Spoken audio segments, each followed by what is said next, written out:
Good morning, everyone. I am Diana Schulak. I am the program manager from Family Focus Resource Center.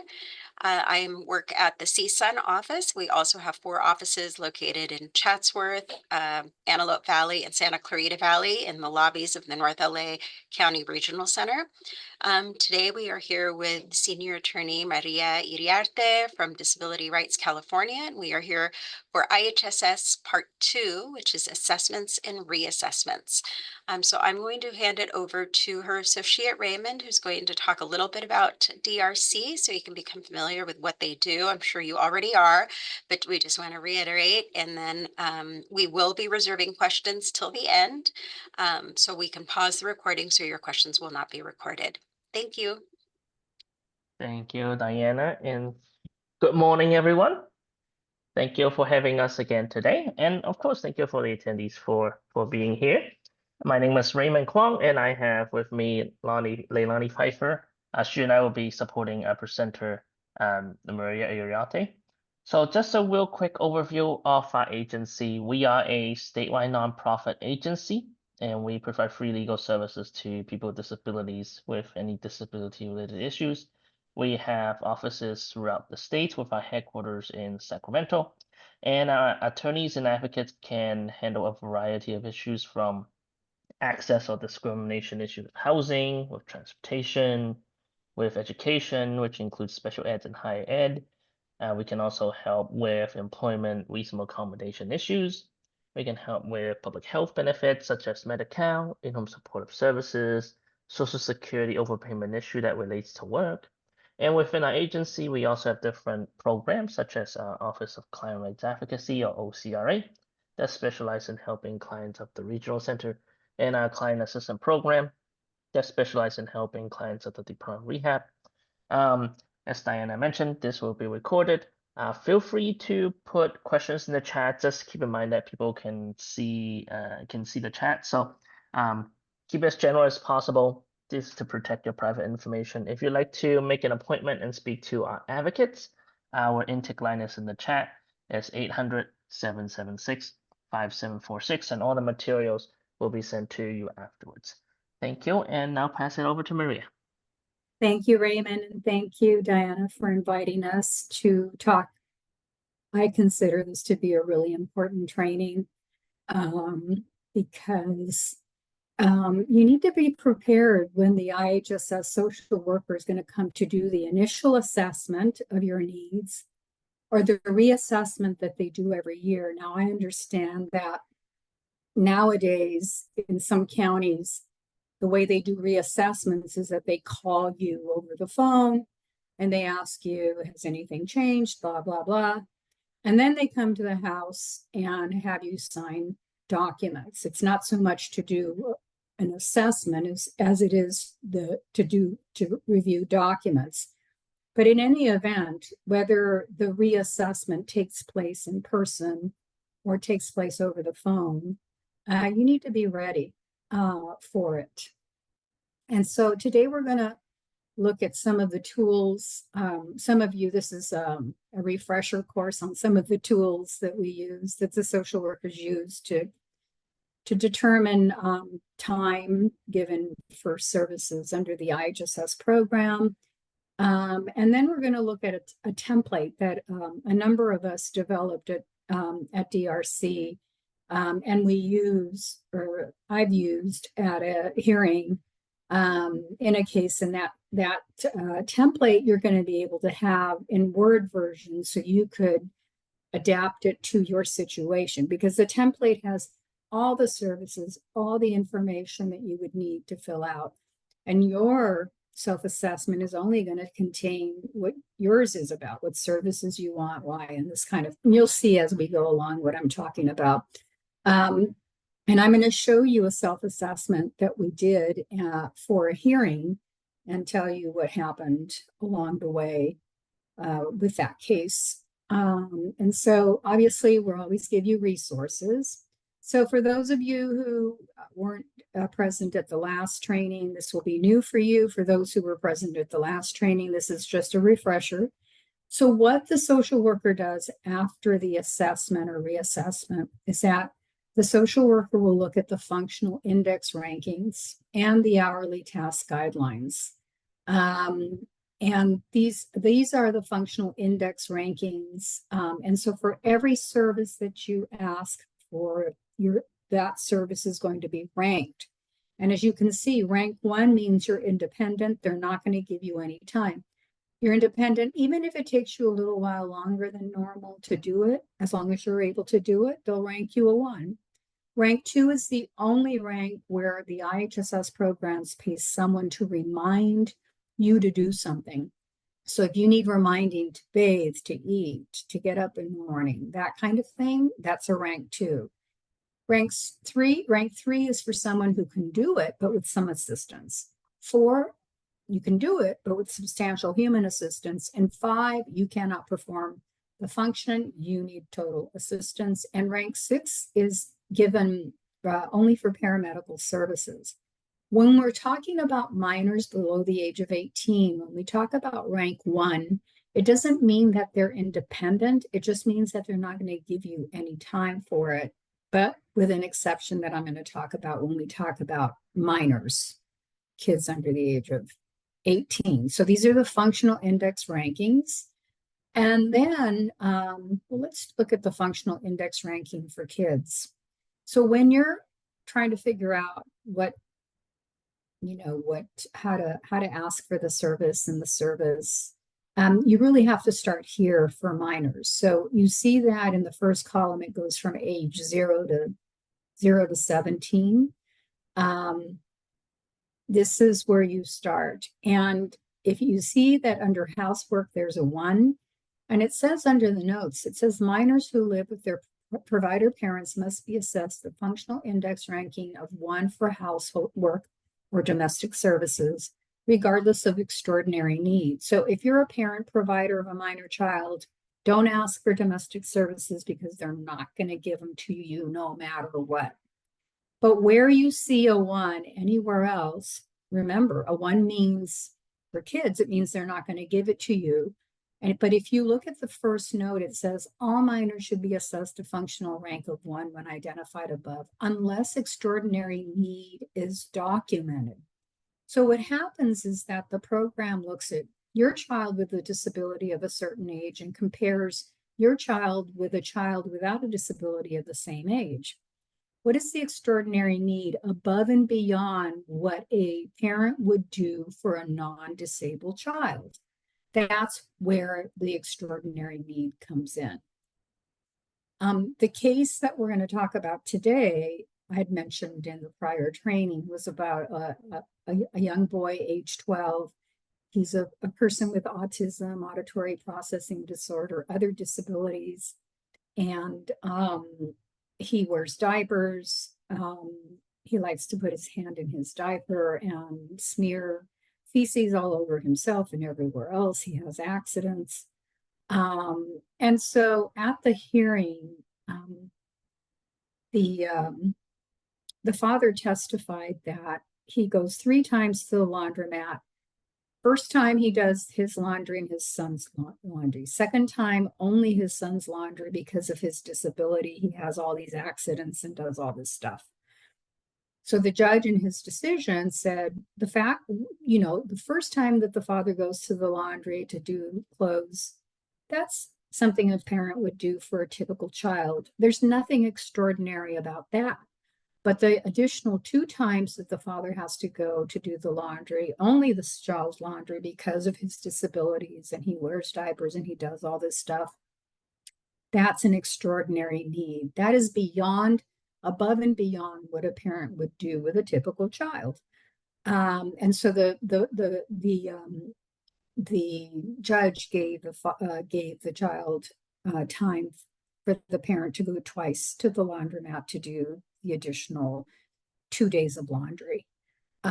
So that's what happens when we're talking about extraordinary needs. So wherever you see a 1, you've got to find an extraordinary need above and beyond what you would normally do for a typical child, meaning a child without a disability of the same age as your child. And this chart also shows you what functional index rankings you can use. So for example, for a child 0 to 1, it's only for dressing, you can only use functional index ranking of 1. And remember, they're not going to give it to you unless there's an extraordinary need where you see a 1. Sometimes what social workers will say is, oh no, that's your responsibility. But what they're not telling you is that if there's an extraordinary need, then yes, you can get time. So really important that you understand that this is where you start your analysis when you're thinking about what to ask for your child. Then the Vineland maturity scale, let me open this up and we'll go to it. It just shows you, oh gosh, what page was that? You know what? It's going to take me a while to get there because it's at a certain page in the 61. 61. Okay, let me see.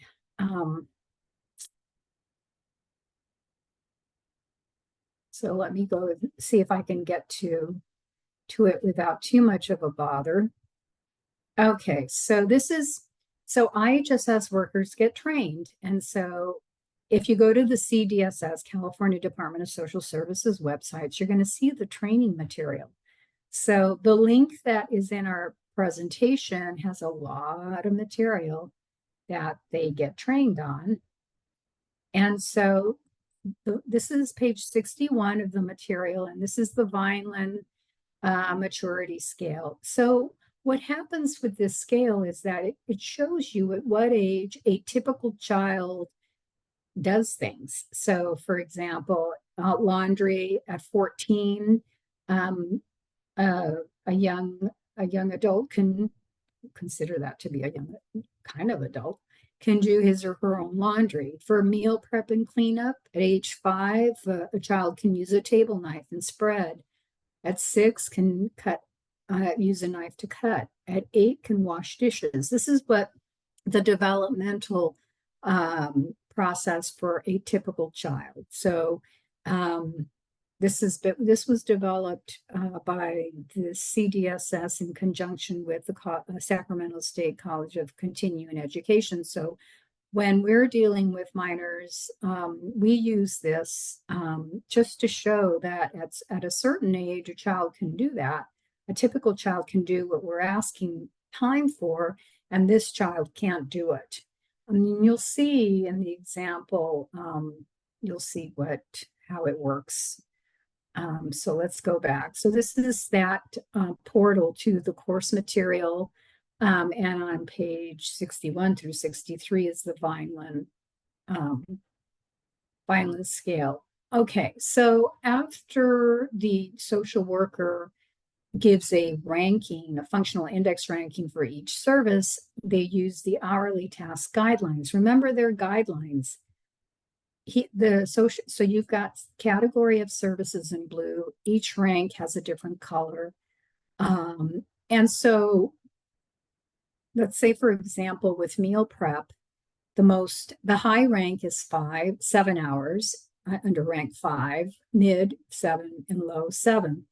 But the social worker can actually give you more than 7 hours if there's an exception for more than 7 hours, or less than 7 hours if there's an exception for less hours. So I gave an example of last time, if your meal prep consists of a toast and coffee in the morning and heating up frozen meals for lunch and dinner, your provider is not going to use up 7 hours a week in meal prep. So the social worker can actually give you less than the guidelines, but just like the social worker can give you less than the guidelines, she or he can also give you more. But you have to explain why you want more than the guidelines. And and the social workers may say to you, it's the most I can give you. And now you know that they're actually referring to the guidelines, and you need to say, well, I know you're referring to the guidelines, but you know that there are exceptions for more time. And let me tell you why I need more than what the guideline says. And so for service with time guidelines like domestic services, 6 hours a month, shopping for food 1 hour, shopping and other errands 30 minutes, laundry 1 hour if you have facilities at home, 1.5 hours if you have to go out. They're only guidelines. And if you have an exception to ask for more time, you can. And like I mentioned before in the prior training, I got a gentleman over 30 hours of domestic services because we were able to establish at a hearing that he needed that time. And yet the social worker kept on telling me, that's the most we can give you. That's the most we can give you. And I said, no, no. And anyway, we went to hearing on that case. Now, I want to show you the self-assessment template that we put together. So the first part of the template is a summary of everything that's to come.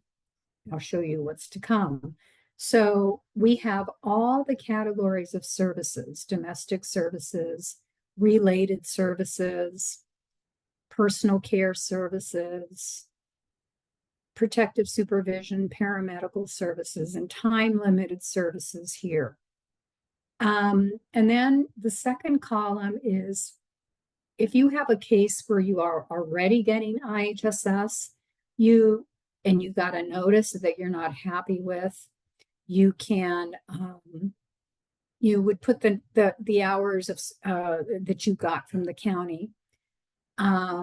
If you are new to the program, you're not going to have the middle column because the county hasn't authorized any hours. Your self-assessment will have the category of services that you want and the hours per week that you are, or per month, because domestic services are monthly, that you're requesting. You're going to get the Word template, so you could delete a column, add a column. You don't have to use this template, but I think it's pretty self-explanatory and easy to use. And so this is the first part of it. So the social worker, because when you do the self-assessment the way I'm going to show you, you're pretty much ready to go to hearing. I mean, you obviously have to get your evidence, but you've come a long way in preparing for a hearing. And so this first section will just tell the social worker, the judge, what services you want or what services you object to, that you're not getting enough or you're not getting any services, and what you're asking for. And so this is the first part of the template. And then so the IHSS regulations, like the rules for the program, they're found on this link. The tools that I just went over and a few other tools are in this link, and then the functional index rankings and the Vineland maturity, it's all there again. And so here, this is what we did. So we took each category of service. The MPP is the regulation, 30-757.11. So what you would do if you wanted to see the regulation is that you would come here and you would open up the IHSS regulations and find that number in the regulations. But we've already put that information for you here because the regulation definition of domestic services includes all of these things that are listed here. And let's say that I only need help with cleaning the bathroom. So I'm going to give myself a functional index ranking for cleaning the bathroom. Let's say that because of my physical limitations, I need substantial assistance in cleaning the bathroom. And so I would give myself a functional index ranking of 4, because that's substantial assistance. And then I would, in the summary, I would write, I need assistance with cleaning the bathroom. And this is why I would talk about my disabilities. I would talk about the fact that maybe I have bowel and bladder issues, and sometimes I don't, I almost get to the toilet, but don't. So the number of times that the bathroom needs to be cleaned, and what it takes, the time it takes to clean the bathroom. So I would go into a lot of detail in the summary about that. You don't have to use, if you don't need all the services under domestic services, then you don't ask for them. You're only asking for the services that you need. The next category of services are related services. So we have meal prep. This is the regulation. Here's the definition of preparing meals in the regulation. It includes planning menus, removing food from the refrigerator or pantry, washing hands before and after meal prep, washing, peeling, slicing, opening packages, cans, bags, measuring, mixing, etc., etc. Now, this is interesting because the regulation also gives you examples of exception for more time or exceptions for less time than the hourly task guidelines. So it says factors for the consideration of time include, but are not limited to, the extent to which the recipient can assist to perform it, the types of food that the person needs for breakfast, lunch, dinner, snacks, whether for any of these meals, it's just reheating the food, how frequently the person eats, the need for universal precaution. Does the person need to have the meals pureed or cut up into bite-sized pieces, etc.? So these are examples of things that would give you either less time than the hourly task guidelines or more time. This is not the whole list. There could be other reasons for that. So if you need time for meal prep, you would give yourself your functional index ranking. If we're talking about a child, you're going to see that for meal prep, for a lot of the ages, there's a 1 in the functional index ranking for minors. So you're going to have to talk about the exceptional need of this child. And if there's any information in the Vineland maturity scale that helps, then you would put it here. And then you would summarize.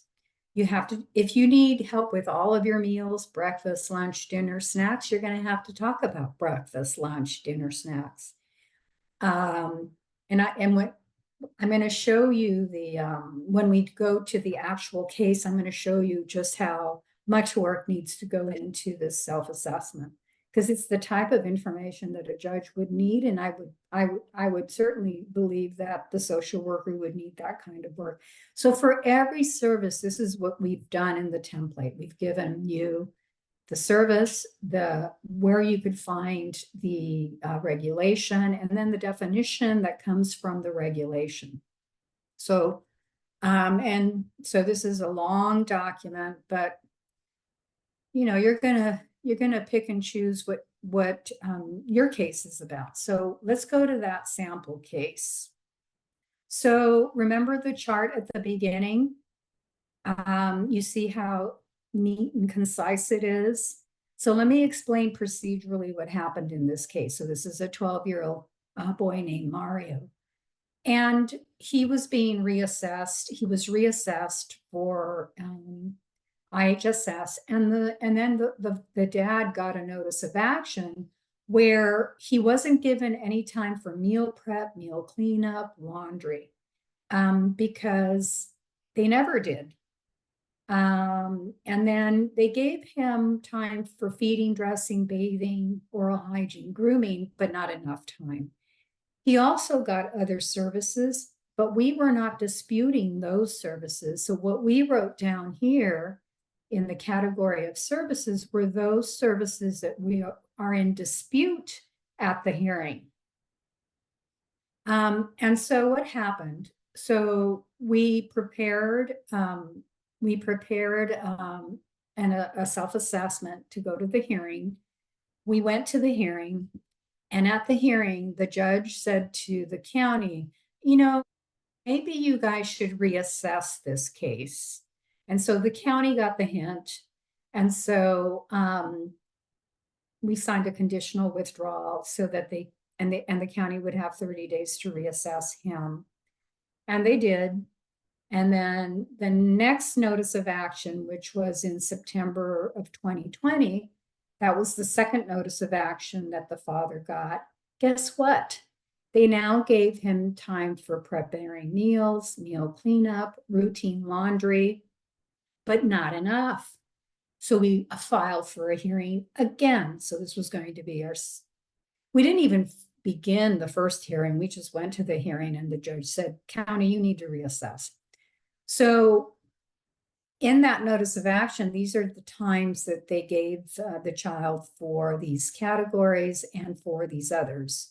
And so we wanted more hours, as you could see here. So the difference in hours you could see here. So it was very clear to the judge what the case was about, what the services were about, what the county had authorized, and what we wanted. If you are new to the program, you're not going to have this column, call it county authorized, because you've never been authorized for hours, but you would have the column that has categories of services that you want and how much time you're requesting. Now, if you're wondering where all this time came from, well, it came from the following. So what we had to do was write it out for the judge. So in the area of meal prep, we gave the child a functional index ranking of 5, meaning that he needs total assistance.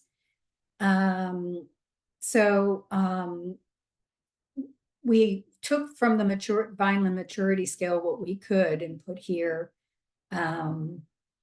about Mario's inability to use a butter knife to spread butter, to cut his own food into small pieces, and brought in some information from the school that says that he needed assistance in preparing his foods at school.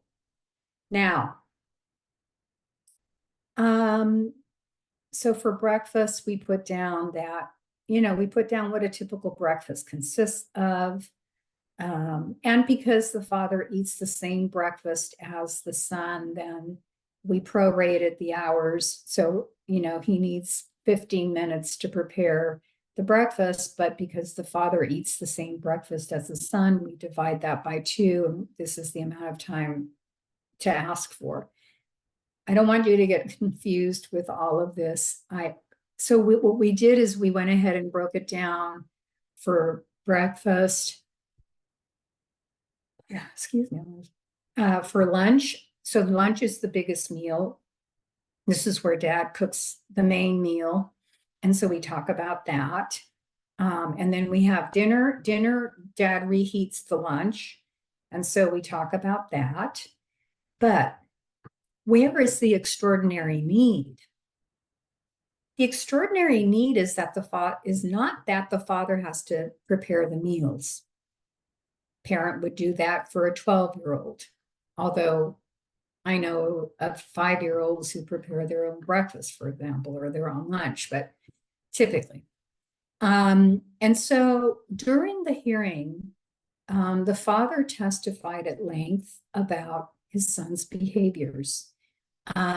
His son, while he's cooking or preparing something, the son will suddenly have a behavior.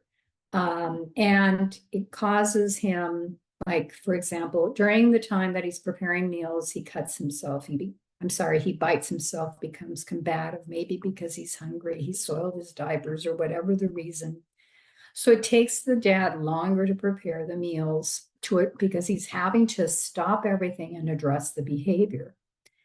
The other thing about meal prep is that he can't use knives to cut his food into bite-sized pieces. So the judge in his decision said that there's an extraordinary need here for 2 things, because of 2 things. The first one is Mario's behavior. And dad testified that it could take 20 to 30 minutes from the time he stopped preparing the meal to go and deal with Mario's behaviors.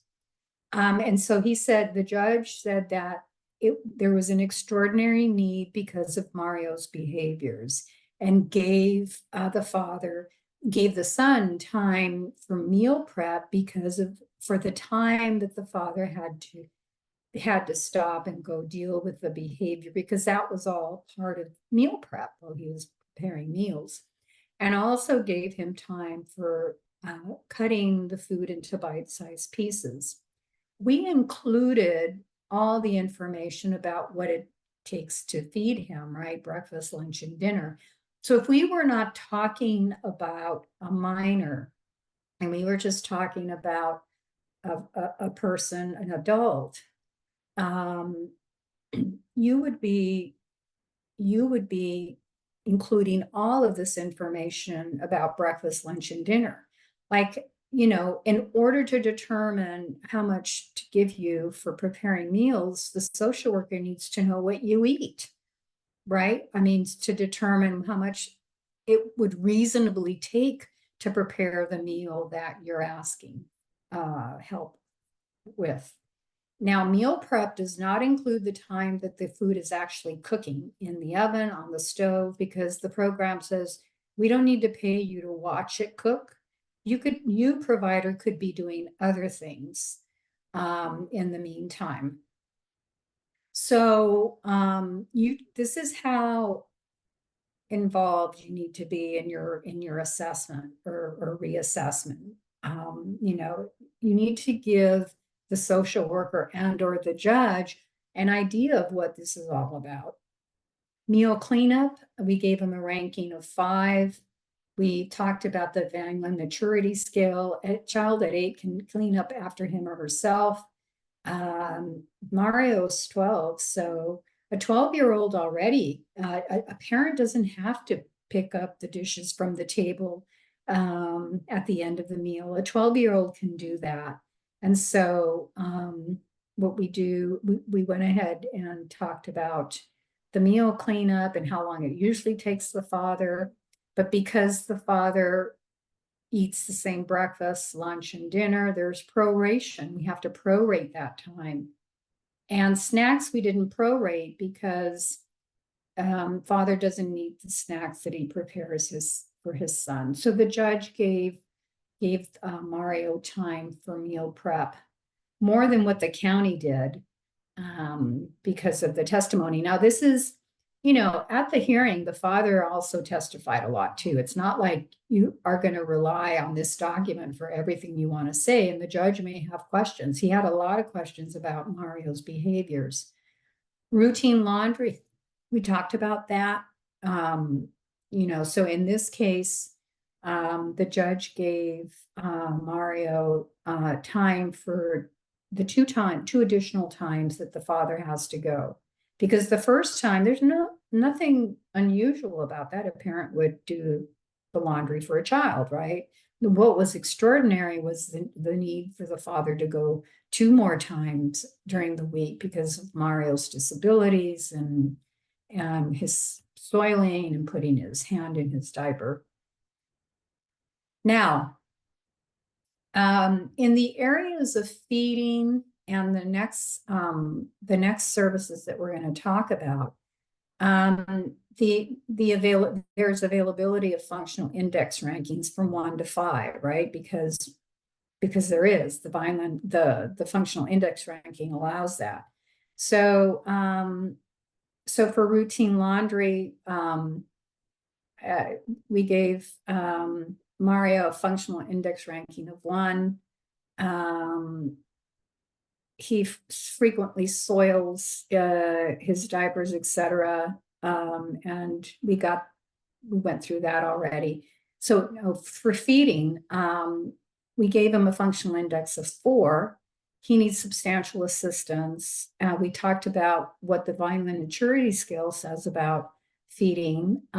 So a 1-year-old can use a spoon, drink unassisted from a glass, and chew. 2-year-old eats with a fork, and an 8-year-old can care for himself at the table. Mario's 12 and he can't do that.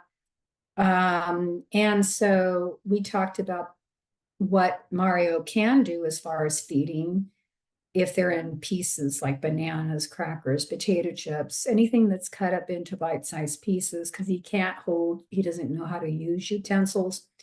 The task usually takes 25 minutes, and that's a long time for feeding.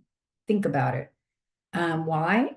Because his son has behaviors. He becomes combative when he's not fed fast enough or wants a diaper change. He'll start to bite himself, his clothing, attempts to hit his father. And so it takes the dad a long time to get him back to where he's able to continue the feeding. And he testified to, you know, that it's about 25 minutes to feed him because of his behaviors. And so behaviors play a big part in all of this, because Mario, because of his disability, has these behaviors. And so we asked for 9 hours and 22 minutes. The judge awarded Mario more hours than what the county had offered. In the area of dressing, we gave him a functional index ranking of 4. A 5-year-old can already dress him or herself. Mario's 12 and he can't. And so we talk about dressing. How many times a day? About 3 times a day. And we talked about the behaviors, because he becomes combative, or he'll start to laugh or do something. And so it can take up to 20 minutes to dress or undress him. So 20 minutes times 3 times a day is an hour times 7 days a week is 7 hours of dressing. And of course, in this case at the hearing, the judge asked a lot of questions about the behaviors in each category. And that's really what gave him the time that, you know, the amount of time, or close to the amount of time that we were asking for, because it doesn't take up to 20 minutes to dress someone unless their behaviors, unless physically they can't move very much, or it's painful to move, or maybe there's another disability that makes it harder and take longer to dress someone, but you need to talk about it. Oral hygiene for groom and all of that category, we gave him a 5 because Mario can't do it. So we talked about bathing and what the dad has to do, and he has accidents about twice a day with his diapers, right? And so because he likes to put his hand in his diapers, so bathing can take up to 20 minutes each time, 40 minutes a day. Why? Because of behaviors. 20 minutes is a long time to ask for bathing. It's not because it's because of his behaviors. You know, his hair, brushing his hair, he's got long curly hair. It can get knotted. It takes about 3 minutes to brush his hair. Fingernails, it's really important that dad keep especially the hand fingernails trimmed because of the issue with feces. And so we talk about that. Brushing his teeth, we talk about that twice a day. It takes about 10 minutes to brush his teeth each time. That's a long time for brushing teeth. You know, it doesn't take that long. And so when you're asking for more time than what is reasonable, you have to explain why. And so we had behaviors for everything. Because he has sensory processing issues, because of his autism, he doesn't like being touched. And so hence the behaviors. And so the time that we asked for that. And this is it. This is what we submitted at the hearing, along with, you know, obviously testimony, along with documentation to corroborate what we were saying, including that he's got behaviors. And so the word template that you get, you're going to be able to adapt it to your situation. Notice that we didn't put down all of the services in that template. Why? Because you want to make it simple for the social worker or the judge to understand your case, to understand what hours you're asking for, or a judge to understand what is it that you are disputing, right? And what did the county give you and what do you want? So this is the way we did it.